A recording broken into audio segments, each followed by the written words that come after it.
من لخت میخوابم. کامل یا نه کامل نه. ولی لخت میخوام چون هم شنیدم برای سلامتی خیلی خوبه، هم خودم با لباس نمیتونم بخوابم. کجا دنبال میکنی این فکتایی که میاری و اینا؟ تو واتساپ و اینا خیلی هی سرچ میکنم چگونه جوان بمونی.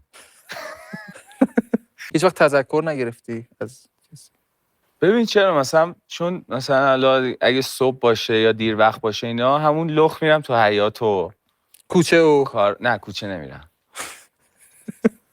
تو حیاط و اینا میرم. خیابون و سوپری و میگم اصلا لخت نرو زشته. کی بهت میگه؟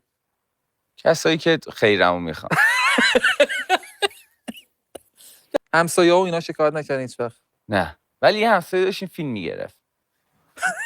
به خدا. بعد رفتیم کلانتری و اینا شکایت کردیم. خب چی گفت؟ به اون خانومه گفت فیلم نگیر. خانوم بود؟ بله. ولی خب کار درستی نبود دیگه. ما هم شکایت کردیم اون قضیه حل شد. دیگه الان ایشون آرشیوی من نداره لخت. آرشیوی؟ آره نداره چیزی الان چون